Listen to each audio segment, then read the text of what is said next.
Ito ang inyong lingkod na nagbabalik upang magbigay ng mga balitang walang bias at pawang katotohanan lamang. Ito ang Bayang Pinas. Ang isyong ito ay naging usap-usapan sa buong bansa at iba't ibang social media platforms. Ngunit bago tayo magpatuloy sa aktual na video ay tayo muna ay magbasa ng mga komento, hinaing at opinyon ng ating mga netizen. Ibinoto namin si President Duterte dahil super galing niya. Wala ka sa kalingkingan. Ikaw ang matutong rumispeto sa dating Pangulo. Pinakamamahal namin siyang Pangulo at siya lang ang pinakamagaling. Binoto si FPRRD ng mga Filipinos at hanggang ngayon si PRRD or si FPRRD pa rin ang gusto ng majority of the Filipino citizens to become the president. Nakakabilib si Duterte sa katilinuhan. He was a prosecutor, mayor at president at alam syempre ang batas, the best of him. Ang nagustuhan namin ay magaling siya sa pagdisiplina sa tao, kaya mahal namin siya. We miss him. Hontivirus, huwag kang magmagaling, puro salita ka lang. Ikaw ang mababang babae. Si former President Rodrigo Roa Duterte is the best. Binoto namin siya dahil nagpapakatotoo lang si FPRD. Solid Duterte kaming mga OFW. Palagay ko di kulong ang target ng committee. Tanging pakay is to discredit the Dutertes kasi alam ng kalaban na wala silang kalaban-laban sa lansangan ng politics or larangan ng politics. Ang tanong kung mag-a-appear pa si tatay, ayaw na nga umuwi last time, di ba? Para tapusin na lahat, tapos iimbitahan daw nila ulit. Nagsasayang kayo ng oras. Kung gusto nyo patuloy yung kadramahan nyo, gawin nyo, pero si tatay focus na siya sa pagbabago. Well, para nga sa kabuang detalye at impormasyon ay panoorin na lamang ang buong video at salamat na rin sa ating mga solid viewers sa walang sawang pagsuporta. At kung bago naman sa ating channel ay syempre, huwag kakalimutang mag-subscribe, pindutin ang notification bell, piliin na rin ang all upang laging maging updated sa mga balitang bago, totoo at walang bias. Dito sa channel ng Bayan ang Bayang Pinas, huwag din pong kakalimutang mag-iwan ng like at i-share ang ating mga videos. Muli po mga kaibigan, maraming salamat and God bless.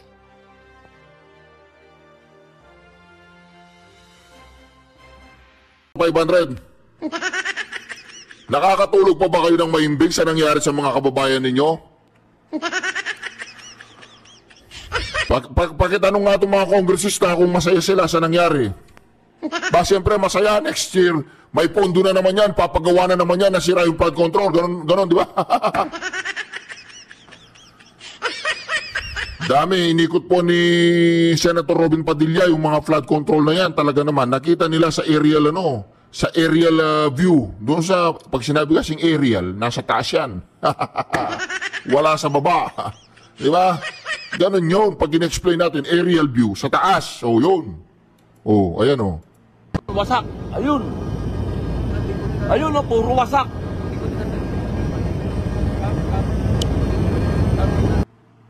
Ayan o. Wasak-wasak po talaga. Anong nangyari? Diba? Pondo pa. Saldi ko, magbigay ka pa ng pondo dito, dagdagan mo. 400 billion, gawin mong 800 billion. Diba? Mas pinili pa ng mga kontraktor o mga kongresista o sino man ang masangkot sa pagpapagawa ng mga flood control na to. Mas pinili pa nila lagyan ng pera ang kanilang mga bulsa kesa sa dagdagan yung konkreto o yung semento para hindi naman mapinsala yung mga kababayan natin. Wasak. Diba? Ngayon, anong masasabi po ninyo dito sa nangyaring dito? Huwag po kayong manggalahiti, normal yan sa Pilipinas. Kasi yung dapat na pampagawa ng mga flood control na yan, ang ginawa po nila, pinamigay ng ayuda. Para sure ball, next election, panalo. Yung mga pangalan nila, yung mga sako nila, yung mga pagmumukha nila, nandun sa mga sako. Di ba ba? Ngayon, punta naman po tayo dun sa pagkakaiba ng pagpasyal ni Bongbong Marcos Jr. tsaka ni Pangulong Duterte sa kanilang mga magulang dyan sa may sementeryo. Ito, panoorin po natin. Yan. Yan po si Marcos Jr. Yan, si Marcos. O, si Marcos Jr. po yan. Ayan, pormang-porma yan, formang-porma. Ayos ah. Anak mayaman no? Paano niya maintindihan yung mga mahirap kung ganyan ang style niyan? Diba? Panoorin natin mamaya ang Pangulong Duterte kung anong style. Sige, kamay. Kamayan mo, malinis ang kamay niya, nag-sanitize. Nandidire.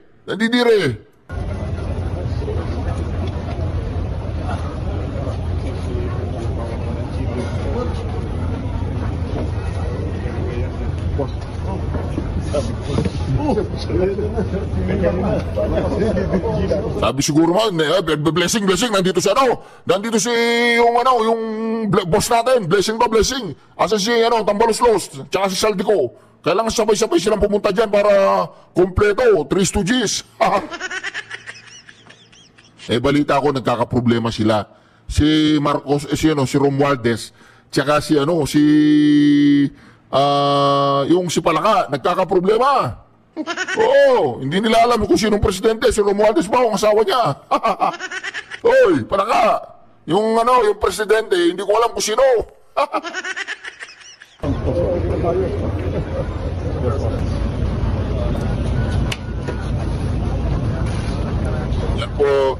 Yan po ang dating First Lady na asawa ng isang diktador na presidente na si Marcos Sr.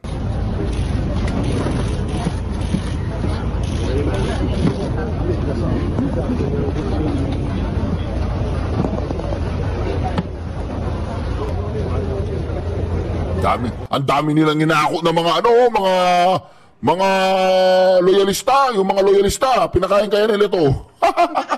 Siguro nasa 1.5 trakto. Diba?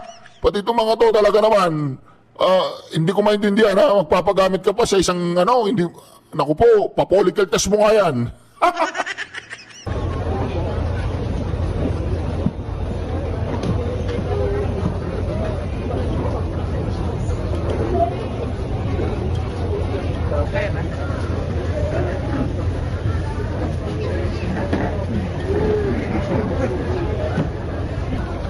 Walastik naman talaga. Ayan ang mga bispo. Ang dami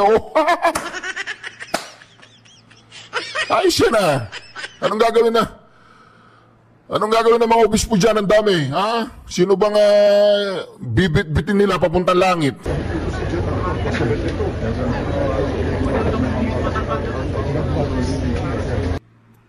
Ano kaya mensahe ng misa nung pari na yun,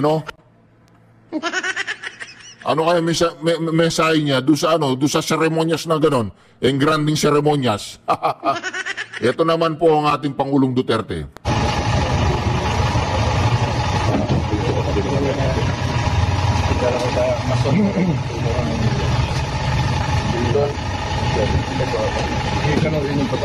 Sa mason, atang-atang semua.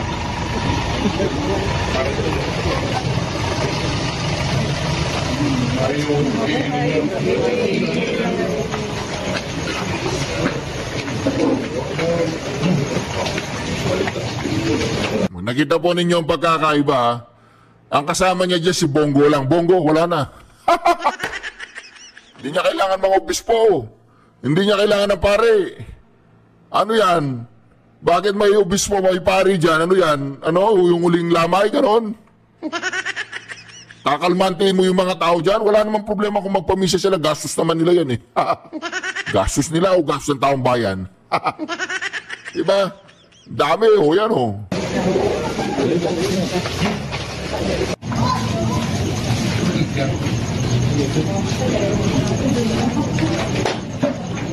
Simple-simple, walang seremonyas.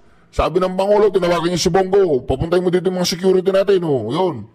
Pupunta ako ng puntod ng mga magulang ko. Nanalangin siya dyan,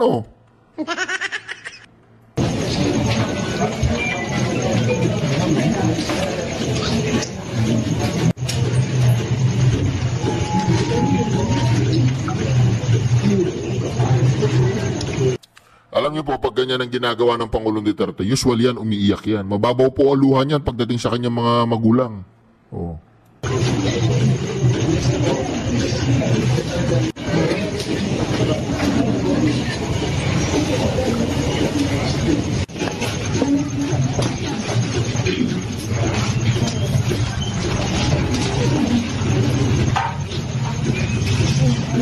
ba? Kaya naman minamahal sila ng taong bayan. Minamahal sila ng taong bayan. Naaabot nila tayo. Naaabot natin sila. Eh sina Marcos Jr., paano mo abutin ang mga yun? O, di ba? Ano lang yung anong tawag yung okasyon na yan? Yung araw ng mga patay? Kailangan mo 20 obispo. Ganun yun. Oo, walang kulang yun. Oo. Di ba? Ganyan po ang pagkakaiba ng mga Marcoses tsaka mga Duterte. Oo. Dako naman po tayo dito. Yung flood control na yun, wasak. Ayun. Ayun o, puro wasak.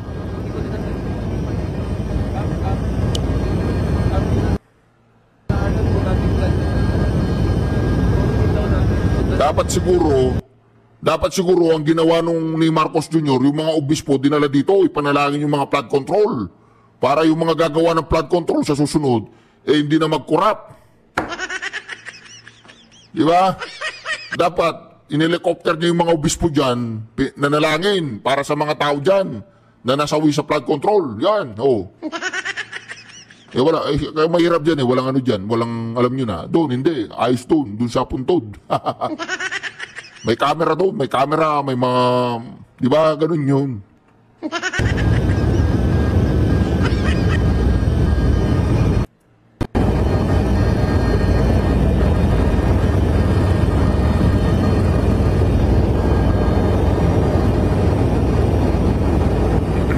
Sira-sira, oh.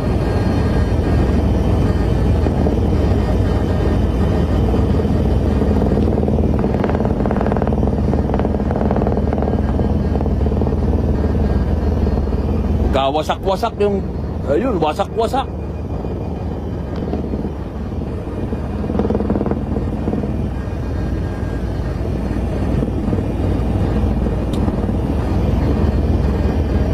Sira-sira po talaga yung mga ginawa nila mga flood control.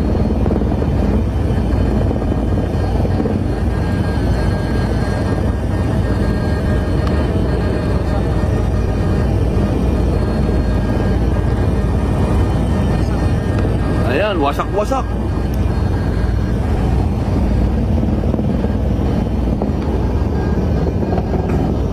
Ayan po ang mga flood control na pinagmamayabang ni Marcos Jr. na 5,500 flood control. Meron nga pong nakita yung flood control. Parang walang simento. Yung nagigiba lang siya mag-isa, walang tubig. Wala pang tubig na ganyan, nagigiba na yung flood control. So dito makikita po natin kung anong uri pong mga leader natin o nanunungkulan. Saan man yan, sa Senado man yan o sa Kongreso, sa Executive, Presidente, Gobernador, Mayor, nakikita po natin kung anong klaseng mga leader na meron tayo. Punta ka sa Davao, napakaganda po. Punta ka sa Davao talagang dahil walang corruption doon. Balik sa tao lahat ng pera, ang development. Yun lang ang nakakalungkot. Kaya ako siguro lahat po ng mga mayor, gobernador, lahat po ng mga senador, kongresista, meron silang Duterte mentality. Napakaganda po siguro ng Pilipinas, no? Napakapayapa po siguro ng Pilipinas. Napakaganda at napakapayapa. Walang drugs, walang criminality, walang ganyan. Dahil naibabalik po sa taong bayan lahat ng mga buwis na kanilang binayaran. O, di ba? Dako naman po tayo dito. Alam mo kung maniwala kay ni Trillanes ang bakla na yan, walang ginawa na kung hindi magdaldal. Dahan-dahan ka, Pangulong Duterte. Ba't tinawag mong bakla si Trillanes? Huwag naman ganyan. May pakiramdam din yung tao. Hindi, nakita raw po nakita daw. May kasama si Trillanes. Hindi babae ang kasama. Oo, hindi rin lalaki. O, baka ba din? Kung maniwala kay ni Trillanes ang bakla na yan, walang ginawa na kung hindi magdaldal. Huwag kayong hindi ko sinasagot eh. Kaya hindi ko sasagutin yung buuan. Wala. Yan ang isang misteryo. May isang tao na bobo bakit lumusot sa PMA. Hindi naman nakipaglaban sa Mindanao. Walang ginawa ang ulol kung hindi magkubita, gumawa ng kaguluhan sa bayan natin. Tapos ngayon, siya pa yung hero. Siya pa yung kala mo, the idiot, itong si Trillanes. Ano ang style ng buang na yan? Kung katabi ka niya at ayaw niya ikaw, pipinturahan ka niya ng itom para maging puti ang ulol na yan. Wala namang medal of valor, wala namang medal of merit. Tama. Tapos nagwala dyan sa, alam mo, kung ako ang presidente ng panahon na yun, patay na yan. Kung ako ng presidente tapos mag-mutiny na ito, matagal ng kasabay siguro ng ditong ibang cemetery. Mahirap kayo ugali ay Trillanes, akala niya matapang siya. Yung pagkakala niya kasi sundalo siya, ay dumaan ng PMA. Malaki ang respeto ko sa mga sundalo. PMA yan. Pero itong ulol na ito, at bakit sumalig na yan sa inyo, siya lang may utak, siya yung may bayag na Trillanes. Tumahimik ka na lang, wala ka nang ginawa. Wala ka nang ginawa sa bayan mo. You have nothing to contribute or had contributed to this country.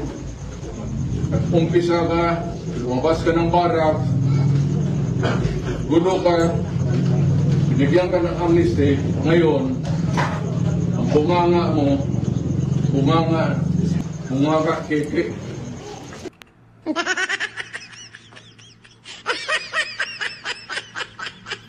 Kala mo na sundalo, wala, ano institusyon niya? Anong nagawa niya sa Pilipinas para kung magsalita ka lang mo hero? What have you contributed to this country? Alam mo? So, wala pong pari dyan walang pari. Walang pari dyan. Walang misa. Ha? Pumunta ako dito, kung tanungin niyo ako, mismo sa harapan ng puntod ng mga magulang ko, babarubalin ko. Ganyan dapat, di ba? Walang halong kahambugan. Di ba? Si Trillanes daw, bading, bakla, bayot. Ano, Trililing, anong masasabi mo dito? Wala na pong tigil kasi si Trililing, umahabol po ng mayor sa Caloocan, mga taga-Caloocan. Mag-ingat kayo dyan, baka manalo yan. Kapag nanalo yan, ay naku po, bahala kayo rin, no? Di ba? Mantakin mo yan, ahabol siya ng pagka-alkalde ng Caloocan. Taga saan ba yan? Wala siyang mapuntaang lugar kasi kada lugar na puntahan niya, sinusuka siya. Di po ba? Ganun yun. Gustong mapanagot na mga kaanak ng biktima ng extrajudicial killing si dating Pangulong Rodrigo Duterte. Sa kabila niyan, posible raw matagalan pa bago maglabas ng arrest warrant ang ICC. Nasa frontline ng balitang yan si Maglalabas ng arrest warrant ang ICC. Ito na mga mainstream media naman. Alam naman nila na 4 na beses na lumapit ang gobyerno natin. 4 na beses din binasura. Kapapasok lang po na balita yan. Pakinggan natin ulit para malaman nyo. Mapanagot na mga kaanak ng biktima ng extrajudicial killing si dating Pangulong Rodrigo Duterte. Sa kabila niyan, posible raw matagalan pa bago maglabas ng arrest warrant ang ICC. Matagalan pa bago maglabas ng arrest warrants ang ICC, ganun? Sige nga, papasukin nyo yung ICC dito, tapos i-arrestuin nyo si President Duterte. Tingnan natin. Tingnan nga saan sila pupulutin, di ba? Ganun yun. Wala namang ganyanan. Nasa frontline ng balitang yan si Ria Fernandez. Mataimtim na nagtirik ng kandila si Janelle Galion sa puntod ng kanyang asawa sa dambana ng paghilom sa La Loma Cemetery. Kabilang ang kanyang asawa sa mga biktima ng extrajudicial killings o EJK sa war on drugs noong Administrasyong Duterte. 7 taon na ang lumipas. Gustuhin man daw niyang umasang makakamit ang hustisya. Hindi, nalulungkot po ako dito sa Ali. Unang-una, nalulungkot ako na wala yung kanyang kabiyak. Ang asawa niya nawala. Pangalawa, nalulungkot ako, ginagamit pa siya ngayon. Dalawa, nawala na yung asawa.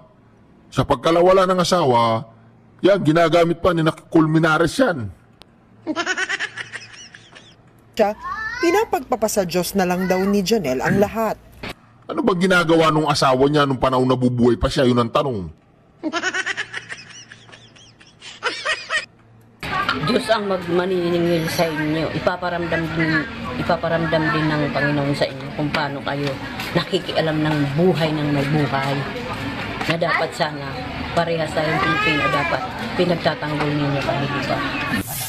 Dismayado rin si Janelle na sa huling pagdinig ng Senado tungkol sa drug war kung saan may mga inamin ng dating Pangulo. Ipagdusahan din niya kasi hindi naman susunod ang pulis kung dahil sa kanya. Pero kung tatanungin mo yan, tatakbo si Pangulo Duterte, iboboto niyan. Pustahan tayo. Siyempre, magsasalita ng ganyan sa harapan ng camera yan. Ganyan ang script niyan eh. Diba? O bago tayo, ganito ha, ganito yan, ganito yan. Kung hindi rin niya ipinabubutos para sa akin, halos parehas naman sila.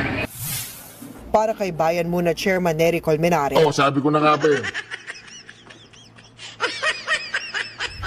Meron pa palang naniniwala sa mga to eh, no? Mabigat ang mga naging pag-amin ni Duterte, partikular tungkol sa utos niya sa mga pulis na udyukin ng mga sospek na manlaban.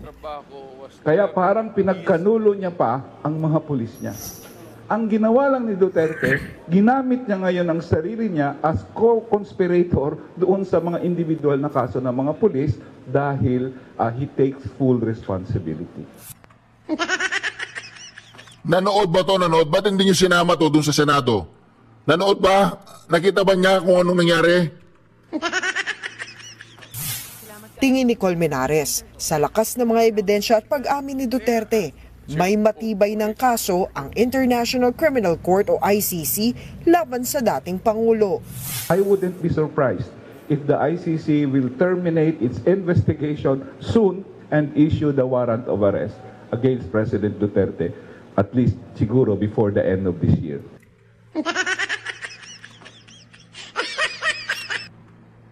Warrant of arrest? Nangangarap ka, Colmenares? Ininom ba niya ito yung gamot niya? Pakitanong nga doon sa katabi niya kung ininom niya yung gamot niya. President Duterte will be the first Asian to be tried in the ICC. Sa panayam naman sa programang Storyco ng One News, muling kinumpirma ni dating Senador Antonio Trillanes IV na naisumite na nila sa ICC ang transcript ng Senate hearing. Hindi na rin daw kailangan ng certification para umandar ang sariling investigasyon ng ICC. Pero mukhang matatagalan pa raw ang paglalabas ng ICC ng arrest warrant laban kay Duterte dahil daw yan sa mga pahayag ng ilang opisyal ng pamahalaan na hindi sila makikipagtulungan.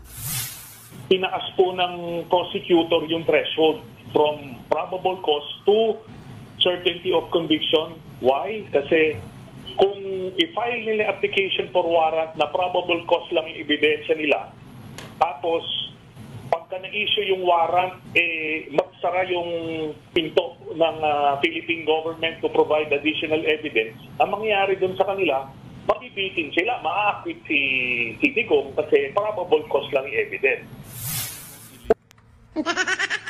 Wala po akong naintindihan sa sinabi ni Trillanes. Ang sabi ni Trillanes, matatagalan daw pa po ang pag-aresto. Dito nga sa Pilipinas, nahihirapan silang ihablas siya. Kasi nga, kaya sila pumupunta ng ICC, hindi naman talaga yung ipa-aresto si Pangulong Duterte o mahihabla siya sa ICC. Publicity po lahat yan. Mga propaganda lang yan para magkaroon sila ng mga media mileage. Alam naman nila na walang patutunguhan ang kanilang mga ginagawa, Trillanes. Tanong lang, bakla ka ba? Hindi. Sure ka, ha?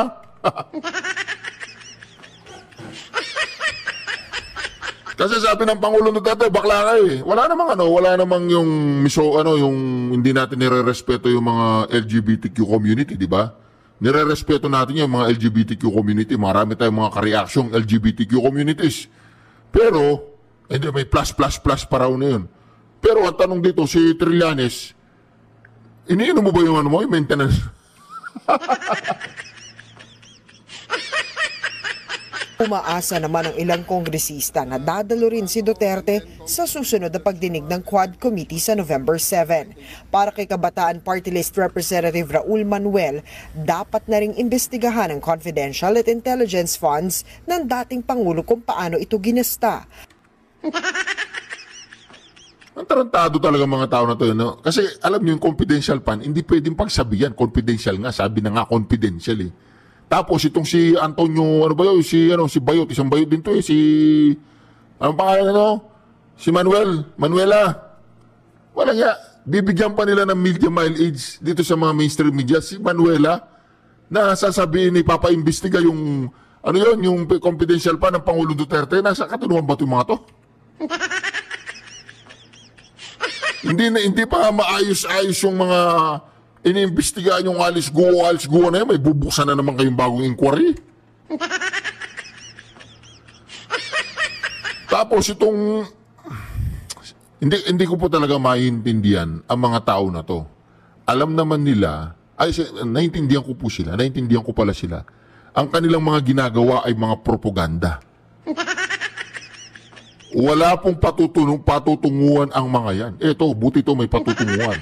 Yan, yung babae na to. Sana ang babae na to, umabol siya ng pagdating ng araw, Umabol siya bilang leader ng mga masunurin sa batas. Ayan. I rather choose a president na nagmumura rather than isang presidente na adik at grupo ng mga corrupt na politisyan.